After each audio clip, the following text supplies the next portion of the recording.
They say the past always catches up to you. But what if your past isn't just a collection of memories, but a living, breathing person? And what if that person is your boss? A boss who thinks you're dead. A boss who has been mourning your digital ghost for 5 years. This isn't some twisted thriller, though it certainly felt like one. This is my life. My name is Sarah Miller, and I'm about to tell you the creepiest, most unbelievable love story you've ever heard. It all started with a simple task, a mundane errand that ripped open a portal to a forgotten online life and plunged me into a reality more bizarre than any game I'd ever played. It was a Monday, the kind of Monday that feels like the universe is actively conspiring against you. My boss, Mr. Thompson, let's call him Mr. Thompson because that's his name, a man as stiff as a starched collar and as intimidating as a tax audit, his private jet was grounded. He was stuck somewhere far away, and he had a critically important task for me. A task so important, apparently, that it couldn't wait. I was to go visit his late wife. My mind immediately went to all sorts of morbid scenarios. What kind of boss sends his personal assistant to a graveyard? Was this a test of loyalty? A bizarre initiation rite? I clutched the box of fancy pastries and the bouquet of blue roses he'd insisted on, blue roses, for a grave, mind you, and tried to shake off the growing unease. I just wanted to get it over with, do the deed, say a silent prayer to a woman I'd never met, and get back to my perfectly normal, perfectly boring life. The cemetery was vast, a silent city of stone, rows and rows of solemn markers, each a testament to a life lived, a story ended. My stomach churned with a mixture of apprehension and a strange, morbid curiosity. Mr. Thompson had given me precise directions. 3rd row, 5th grave from the left. As I approached, a chill wind whispered through the trees, making the leaves dance like ghostly figures. I found the marker, a simple stone, etched with a name and a series of numbers. I squinted, trying to decipher the faded inscription. And then my blood ran cold. The name, the numbers, it was familiar. Too familiar. QUQ, my old online nickname, and the numbers, a specific sequence I used to use for my online profile ID. My heart started hammering against my ribs like a trapped bird. No, this couldn't be right. My deceased self was staring back at me from a tombstone, and it was signed with my own digital ghost. The inscription also read, "Spicy potato chip with extra chili." My old, ridiculous online username, the one I'd chosen when I was a teenager, a silly, fleeting phase. My jaw dropped. It was like looking at a mirror, but the reflection was 5 years too old and 6 feet under. My initial thought was that this was some kind of sick joke. But Mr. Thompson, the ice sculpture of a human being, didn't have a funny bone in his body. Unless this was his twisted sense of humor. A very, very twisted sense of humor. I tried to calm myself. It had to be a coincidence, just a strange, uncanny resemblance. People have similar names, similar online handles. But as I stared, something else caught my eye. A small, faded picture etched into the stone. It wasn't a beautiful, serene woman. It was a cartoon image of a sassy little puppy, hands on hips, looking utterly unimpressed. My old avatar, the one I'd used for years, the one I loved, the one I thought no one would ever remember. That image, it was unmistakable. My stomach lurched. This was beyond coincidence. This was me, or rather, the me that Mr. Thompson thought was dead. I felt a wave of nausea wash over me. It was like finding out you'd been attending your own funeral, only no one bothered to tell you were the deceased. I remembered then a flicker of memory from years ago, an online game, a strange, quirky guy I'd married in the game. It was just for a quest, a silly online pact. We had chatted casually for a while, good morning, did you eat yet, how was your day? Nothing serious. We were just kids, barely teenagers. I'd had a real boyfriend in college, a controlling jerk named Mark. He'd secretly messaged my online husband, pretending to be my father, telling him I had cancer and had died. It was a cruel, petty act, a desperate attempt to sever ties with my past. I gotten logged into that old account since. The shame, the guilt, I'd buried it deep, just like Mr. Thompson had buried my digital ghost. Now, sitting there, surrounded by silent graves, the absurdity of the situation hit me like a shovel to the face. My boss, Mr. Thompson, the unapproachable titan of industry, the man who scrutinized my expense reports with the precision of a surgeon, was Breadcrumb King, my online husband. The realization was so utterly ridiculous, so utterly creepy, that I almost laughed. A high-pitched, hysterical laugh that probably would have summoned the actual ghosts. Suddenly, my phone buzzed. It was Mr. Thompson. His voice, usually so clipped and formal, sounded, well, still clipped and formal, but with an edge of impatience. "Miller, I'm off the plane. Is it done?" My heart leaped into my throat. The spicy chicken feet I'd been absent-mindedly nibbling on dropped to the ground. The grave was a mess of half-eaten snacks, crumpled wrappers, and spilled soda.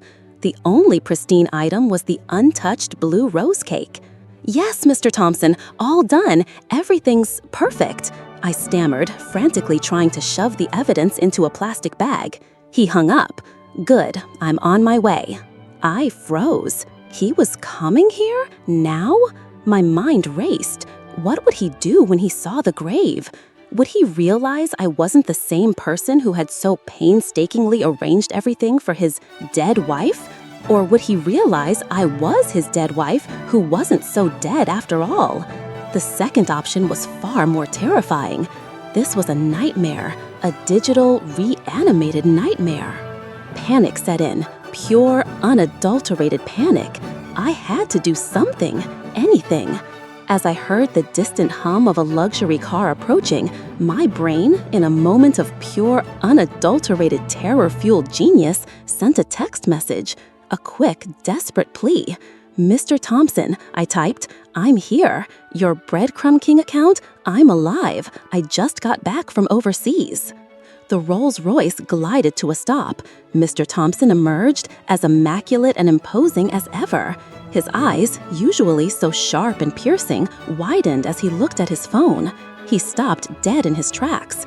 The shock on his face was palpable, visible even from a distance. It was the kind of shock you see in movies when someone sees a ghost, which, in a way, he was, my ghost. He didn't even glance at me. He just stared at his phone, his long, elegant fingers flying across the keypad.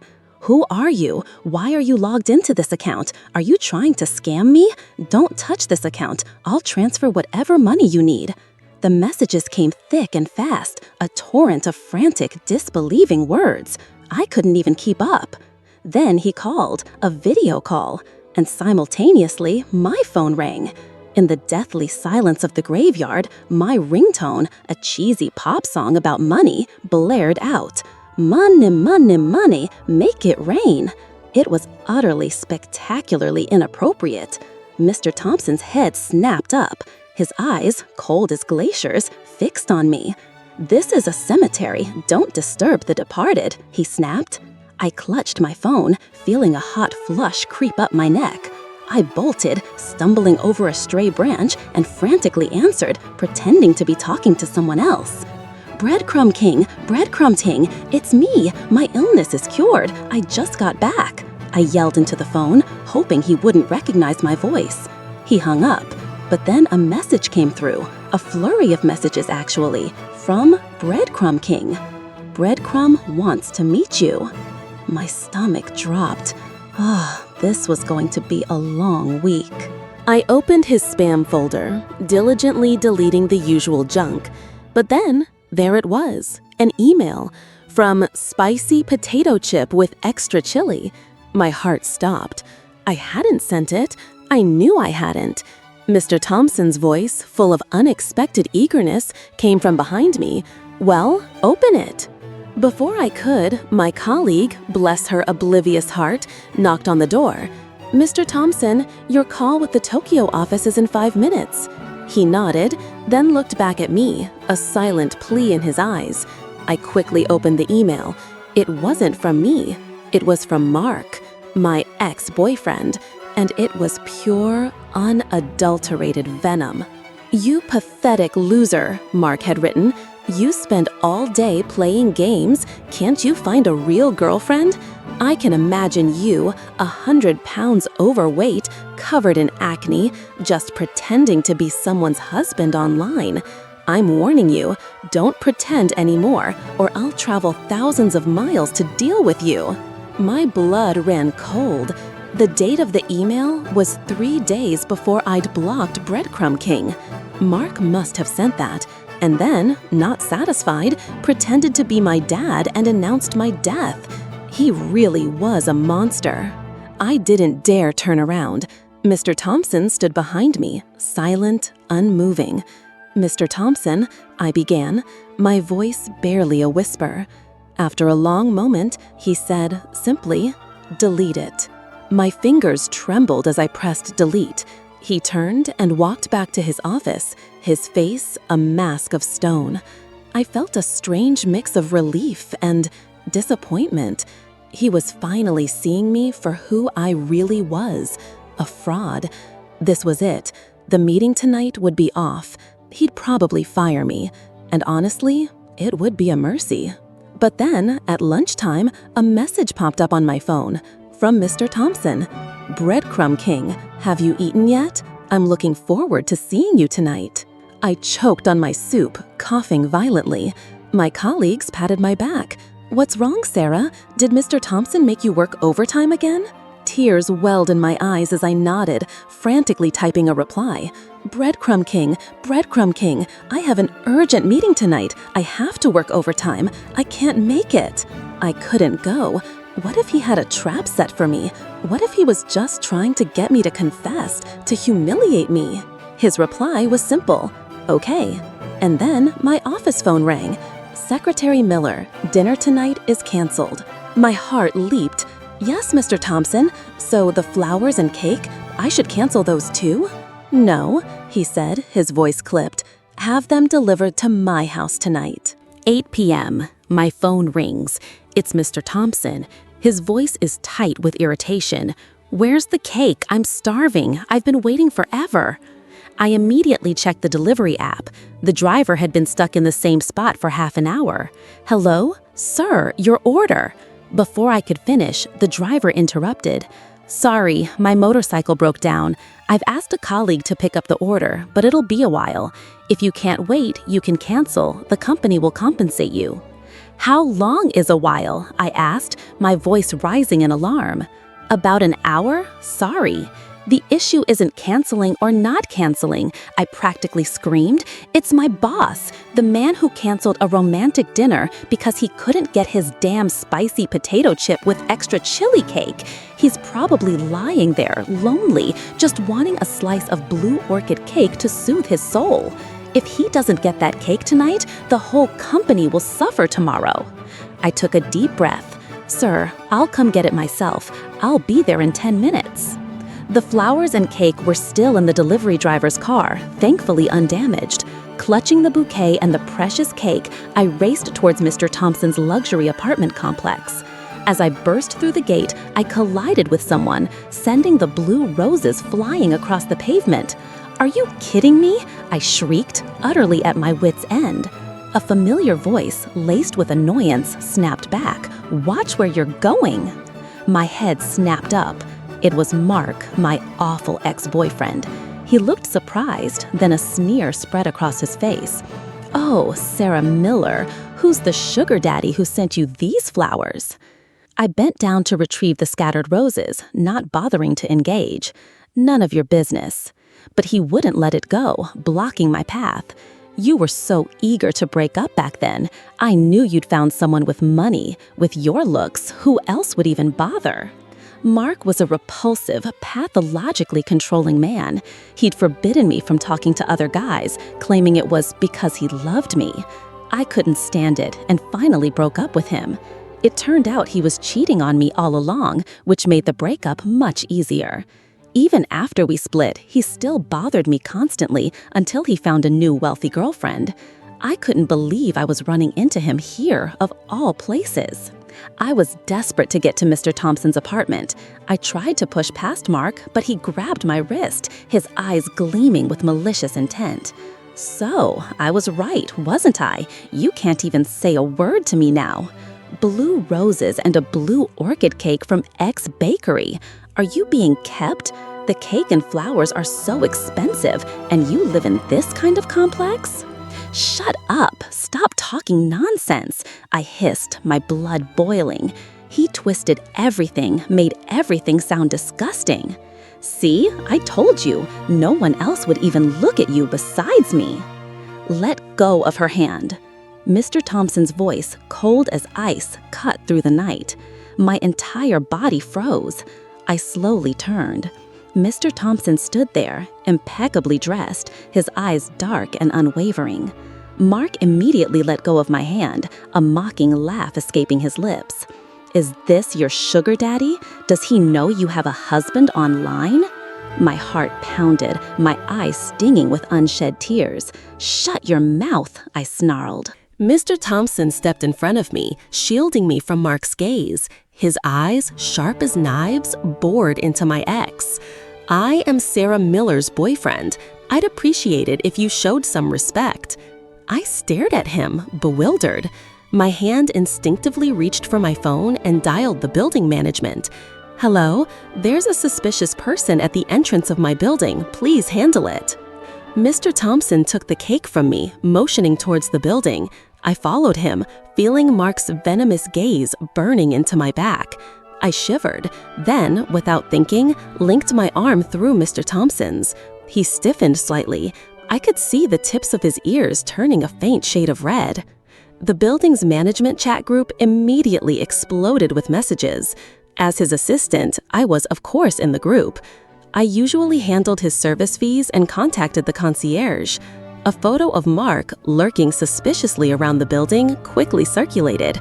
Several residents complained about seeing him loitering nearby. One woman even sent a voice message, her voice tired and exasperated. This man is my ex-boyfriend. He stalks me constantly. Please increase security. This was a high-end complex, not a dog park. Is that Olivia Chu? Mr. Thompson whispered behind me, then asked, I overheard you two talking. He's your ex-boyfriend too? I quickly turned off my phone, not wanting to revisit the past. I met him in college. Scumbag. Mr. Thompson didn't seem too interested in my past relationships. He opened the cake box, and I noticed a half-empty bottle of wine on the table, no glasses. He looked like he was about to chug the entire thing. It must have been hard for you, coming all this way to bring me this. Have you eaten? I choked. I clearly hadn't eaten. This is the blue orchid cake from X Bakery, I said, swallowing. Let's eat it together, he said. I nodded, eagerly digging in with a fork. He ate only a few bites, then put down his fork, looking uninterested. Mr. Thompson, aren't you eating?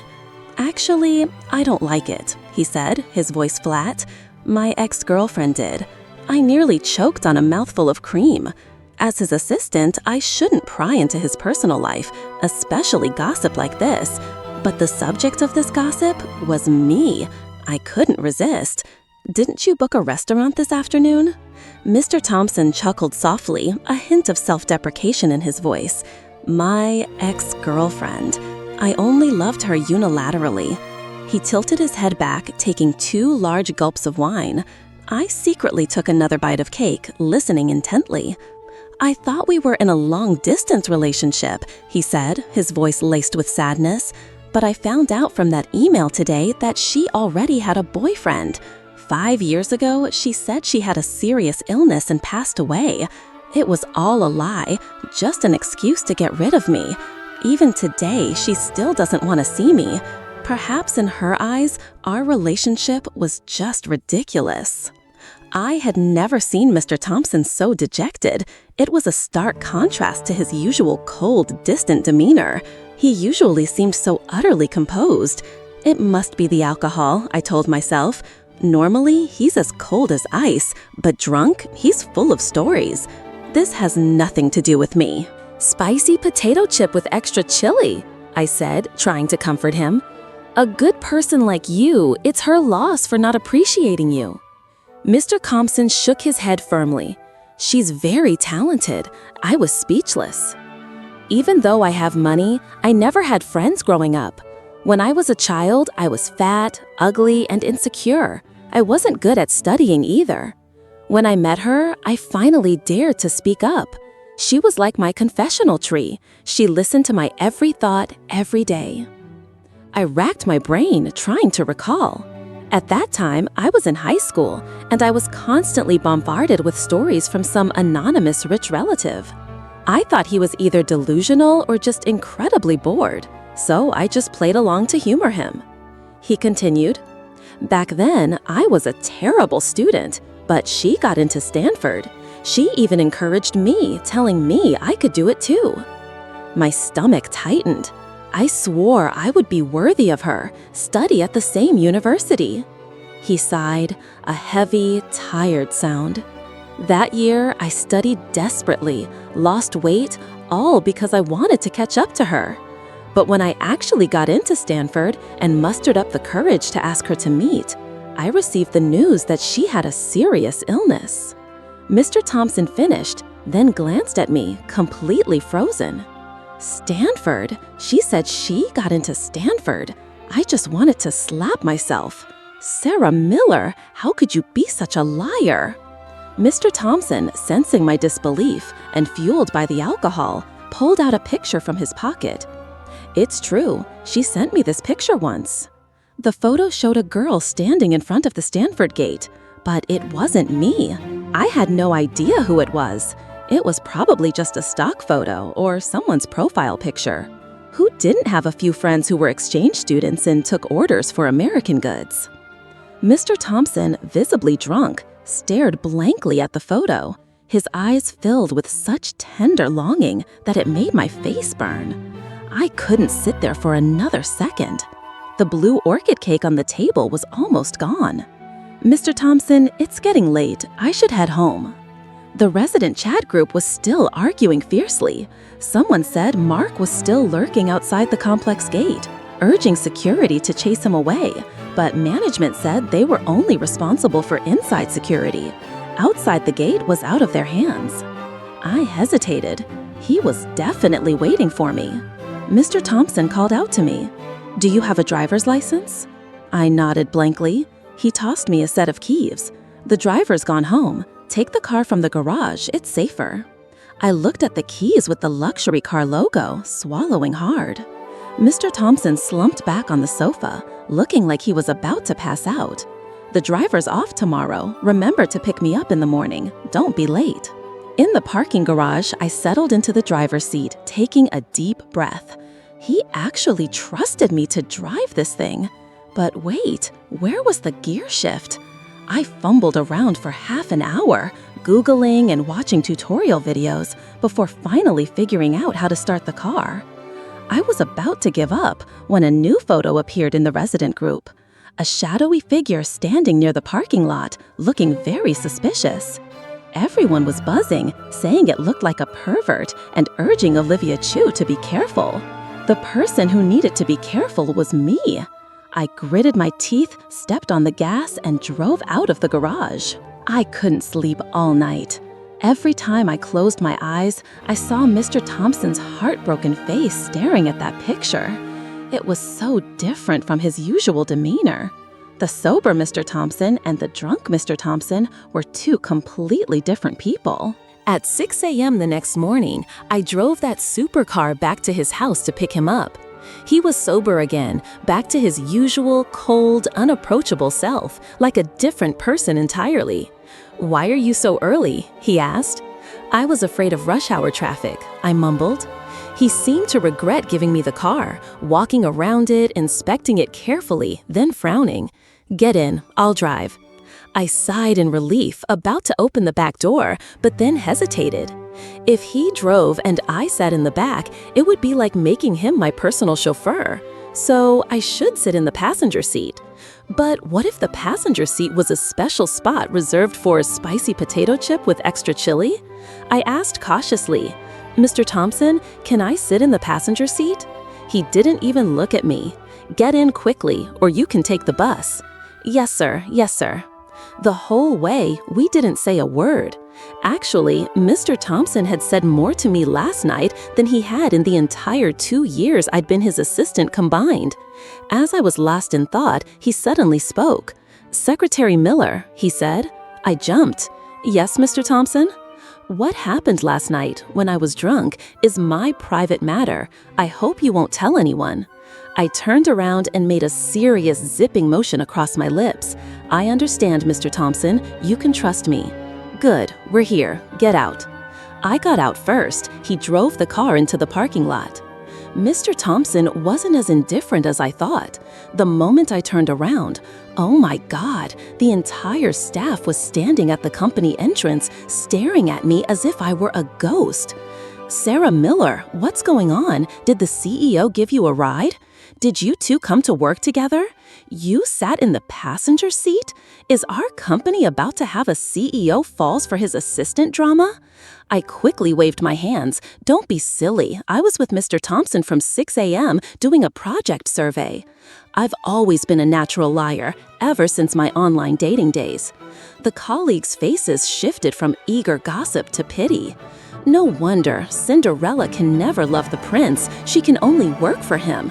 "Yeah, Sarah Miller, don't dream anymore."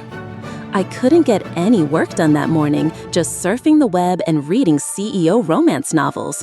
"Secretary Miller, someone's here to see you," a colleague called out. I looked up.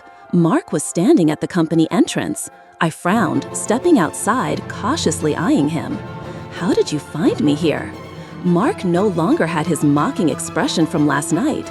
He subtly tilted his chin towards the company building.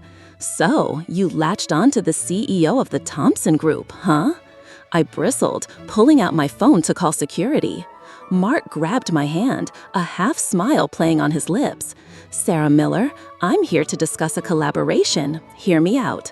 Seeing my silence, he continued, "My girlfriend is Olivia Chu from the Chu family, and she's engaged to your CEO, Mr. Thompson." Olivia Chu and Mr. Thompson? I'd never heard of that. "You don't know about this shocking news, do you? Collaborate with me and we can destroy this engagement. It'll benefit both of us." Mark looked at me slyly, then continued, "First, give me $200,000. I need to buy a bag to appease Olivia." I laughed scornfully. "Are you sick? You think because I work for Mr. Thompson, I don't have $200,000? Or do you not want to collaborate?" Mark added. "You don't believe me? Or are you planning to be his mistress after they get married? That's fine too. We can wait for the big fish to bite, wait for them to divorce." The more he spoke, the further he went. I couldn't stand it anymore. I immediately messaged security to escort him out. Mark stared at the photo wall. "Breadcrumb King," he blurted out. "So Mr. Thompson is your online husband?" My heart leaped into my throat. How did you know?" He pointed to a photo. "There!" I followed his gaze. It was a photo from a company year-end party 3 years ago. I hadn't joined the company yet. The company had held a gaming competition, and Mr. Thompson had won first place. I stood frozen in front of the photo wall, realizing some of the photos were of him playing the game. In every single picture, his eyes were burning, full of longing, as if he were searching for something. I had never noticed these pictures before. It turned out that even after I left the game, he had secretly persisted for so many years. "Hey, Sarah Miller, what's going on? Don't drag me. I can go myself." In the CEO's office, I stood with my head bowed before Mr. Thompson. He was expressionless. "Your ex-boyfriend came all the way to the company to find you." I quickly explained, "Mr. Thompson, I will definitely handle this properly and not let it affect my work." He was silent for a moment. "I mean, you should pay attention to your safety." An early New Year's break? I looked blankly as he told the company, "Starting tomorrow, take a 15-day New Year's break. We'll resume work on the 15th. But tomorrow was only the day before the New Year's Eve. My heart skipped a beat. Was it because of me? The news of an early New Year's break made the entire company erupt in cheers. That afternoon, no one focused on work. I took the opportunity to gossip with my deskmate. "Did Mr. Thompson used to be into games?" She nodded. Yes, he was really good at games, but then that game closed down, so he stopped playing. Another friend overheard and chimed in. "I know that game. It was called Two Fates, a historical game. I never thought Mr. Thompson would be into that kind of game." Everyone has a hidden side. Maybe he's serious in real life, but a total noob in games. I'd played for a while and once secretly checked his in-game name. It was signed BB, waiting for you to return. Everyone covered their mouths, giggling. What's BB? Is it baby baby? Sounds cheesy. It's Breadcrumb King, I muttered, biting my lip. Damn it. Guilt was rising, but getting to go home early made me temporarily forget all the chaos. Being home was the best. Food and drinks, no worries. On New Year's Eve morning, I sent a New Year's greeting to Mr. Thompson, waiting all day. He didn't reply. That evening, my whole family went back to our hometown for the New Year's Eve dinner. The atmosphere was warm and joyful. My younger cousin kept insisting on playing games on the computer. My grandma pulled out an old, dusty computer from behind the curtain. This is the one Sarah used in high school. It's been 10 years already. I wonder if it still works. My dad laughed. This girl used to pretend to study, but she was secretly playing games. I lowered my head in shame. For 3 years of high school, because our house was near the school, I stayed with my grandma.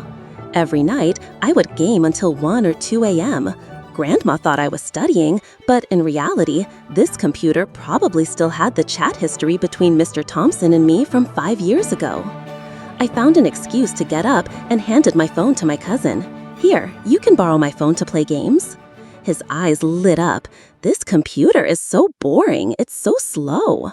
Yes, it was indeed slow. Logging into QQ took 10 minutes. Downloading the message history took another half hour.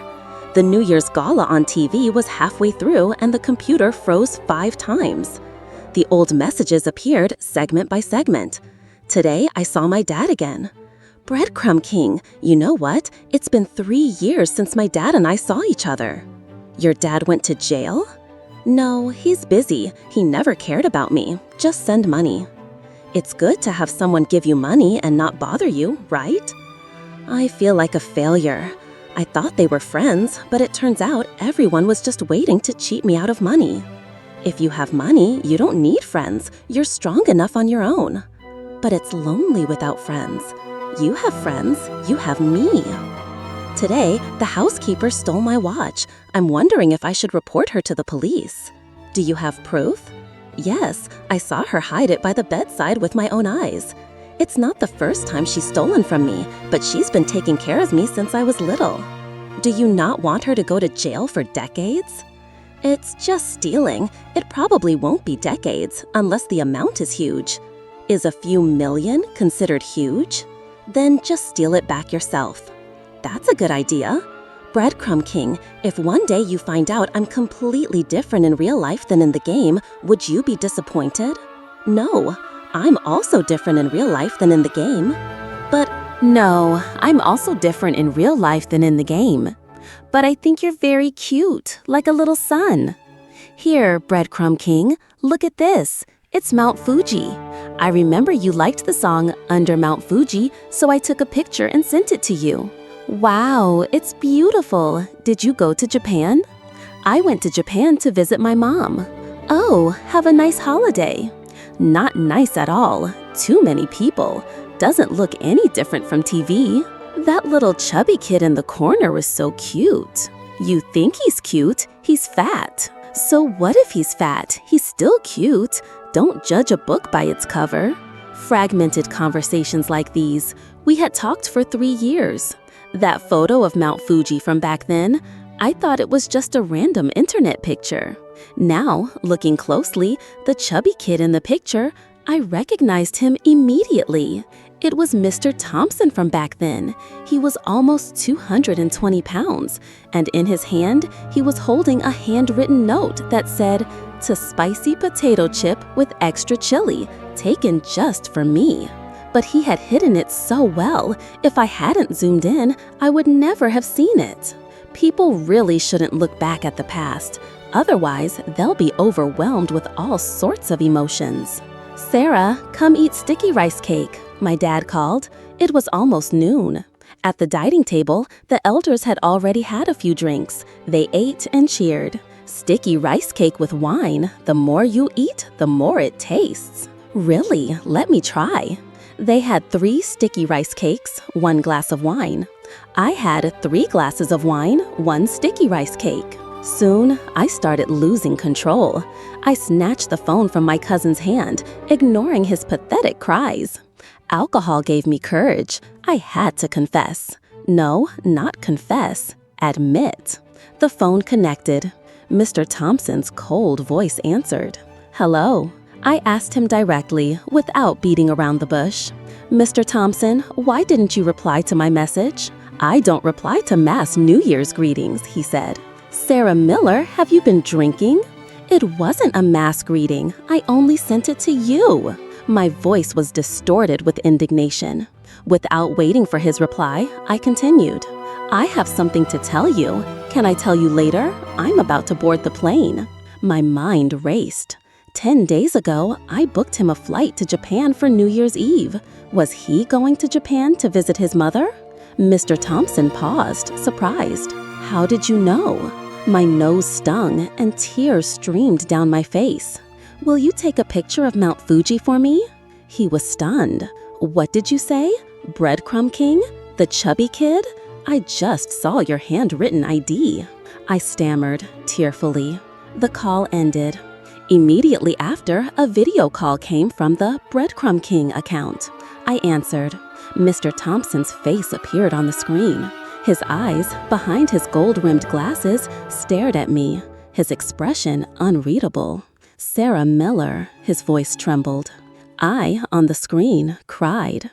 And that, my friends, is how I, Sarah Miller, a personal assistant, accidentally resurrected my own online ghost and discovered that my stoic, intimidating boss had been mourning me for 5 years.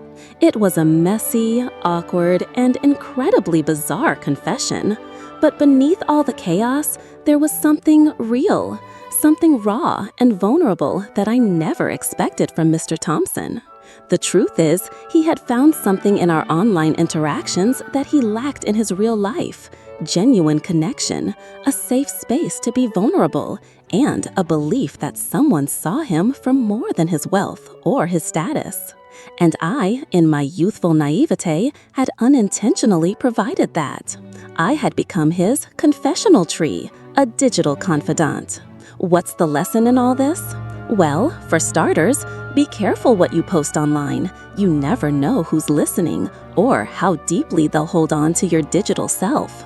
But more importantly, it's a reminder that everyone, no matter how cold or unapproachable they seem, carries a hidden world within them.